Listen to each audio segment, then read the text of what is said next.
بسم اللہ الرحمن الرحیم۔ السلام علیکم۔ میری ماں بہت خوبصورت تھی، ابو رکشہ ڈرائیور تھے۔ غربت اور اپنی خواہشات کے لیے ایک دن امی علی نامی شخص کے ساتھ چکر چلا کر ہمیں چھوڑ کر چلی گئیں۔ وقت گزرتا گیا، جب میں بالغ ہوئی، میری شادی کا سامان لینے بازار گئے۔ وہاں ایک بھکارن کی آواز۔ ہم سب ہنسی خوشی زندگی گزار رہے تھے کہ اچانک ہماری خوشیوں کو کسی کی نظر لگ گئی۔ میرے والد کا نام بشیر احمد تھا۔ وہ بہت سنجیدہ مزاج انسان تھے، ہمیشہ شلوار قمیض پہنا کرتے، ان کے چہرے پر داڑھی تھی۔ میری امی کا نام شیلا تھا، نشیلی آنکھیں اور لمبے لمبے بال تھے۔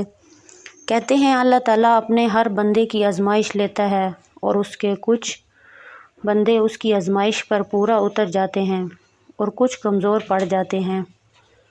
میری زندگی میں بھی ایک ایسا واقعہ ہوا جس کی وجہ سے میری اور میرے بھائی کی پوری زندگی بدل گئی۔ میرے بھائی کا نام اقبال اور میرا نام ثنا ہے۔ میرے ابو کا پیشہ رکشہ چلانا تھا۔ ابو کی آمدنی اتنی نہ تھی کہ وہ امی کی خواہشات پوری کر سکیں۔ روز گھر میں نوک جھونک ہوتی تھی۔ امی پورا دن گھر سے باہر رہتی تھیں۔ جب رات کو گھر پہنچتی تو کسی سے بات نہ کرتی اور سو جاتی، جیسے ان کا اپنے شوہر اور اولاد سے کوئی تعلق نہ ہو۔ امی علی نامی کے آدمی سے ملی جو بہت امیر تھا۔ امی اور اس آدمی کی نزدیکیاں بہت بڑھنے لگ گئیں اور امی نے اس آدمی سے شادی کرنے کے لیے ابو سے طلاق کا مطالبہ کیا۔ ابو نے امی کو بہت سمجھانے کی کوشش کی کہ تمہاری 2 سال کی بیٹی ہے اور 5 سال کا بیٹا ہے، میرا نہیں، کم از کم ان بچوں کے بارے میں ہی سوچ لو۔ میری ماں اور رکشہ ڈرائیور، مگر امی کسی حال کچھ بھی سمجھنے کے لیے تیار نہ تھی۔ انہیں صرف اپنی خواہشات کی پرواہ تھی اور اسی وجہ سے میرے والدین کی طلاق ہو گئی۔ جس وقت مجھے اور میرے بھائی کو ان کی سب سے زیادہ ضرورت تھی، وہ ہمیں دنیا کے اس اندھیرے میں تنہا کر گئی تھی۔ ابو اور اللہ تعالیٰ کے سوا کوئی دوسرا سہارا نہ تھا۔ جب کسی ماں کو اپنی اولاد کو پیار کرتا دیکھتی تو اس ماں کی ممتا کو دیکھ کر میرا دل رو پڑتا اور گھنٹوں اکیلے بیٹھ کر رویا کرتی تھی۔ سردیوں میں جب تمام بچے اپنی ماں کی گرم آغوش کے سائے میں سو رہے ہوتے تو میں رات کی تیز ہواؤں کے جھونک سے ڈر جاتی، تو تب میں ایک دیوار کے ساتھ گھنٹوں اپنا سر زمین کی آغوش میں رکھ کر سوتی اور دعا کرتی کہ اللہ تعالیٰ اس رات کی سیاہی جلد ختم کرے۔ تکلیف جب زیادہ ہوتی تو جب اپنوں سے زیادہ غیر لوگ ہمیں ترس کھا کر یہ کہتے، یہ لو کھانا، ہمارے گھر آؤ، کھانا کھا لو۔ کچھ لوگ ترس کھا کر اپنے بچوں کے پہنے ہوئے کپڑے مجھے اور میرے بھائی کو دیتے۔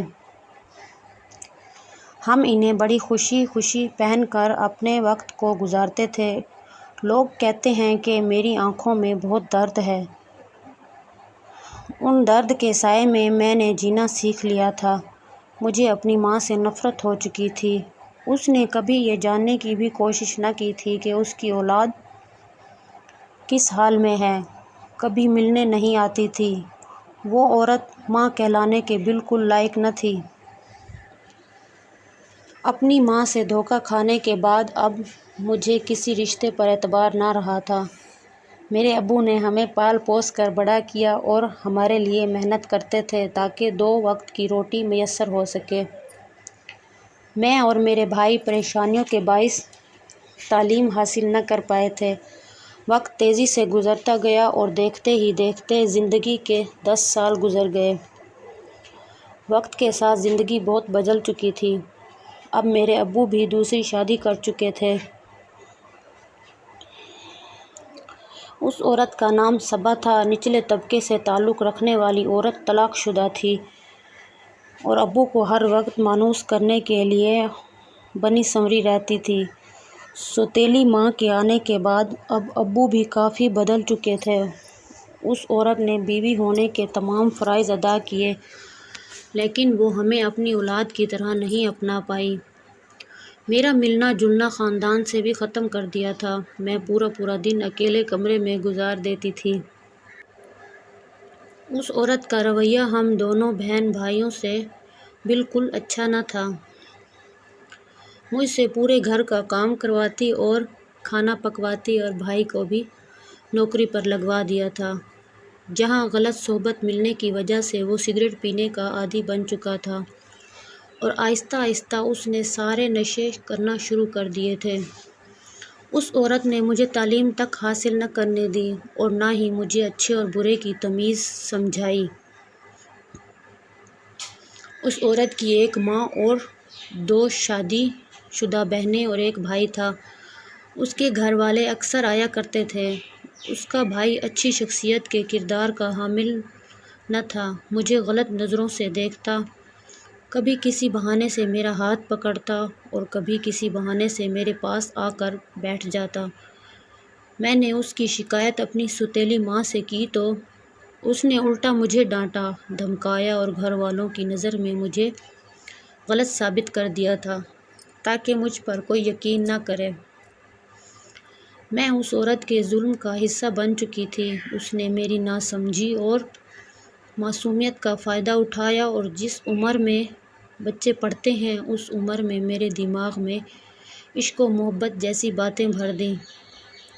اپنے ذاتی مفاد کی خاطر میرا رشتہ اپنی خالہ کے بیٹے سے کر دیا۔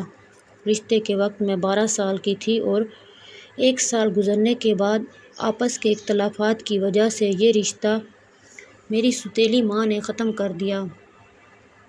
سوتیلی ماں مجھ سے کسی نہ کسی طریقے سے جان چھڑانا چاہتی تھی۔ ویڈیو اچھی لگی ہو تو چینل کو لائک اور سبسکرائب ضرور کر دیں۔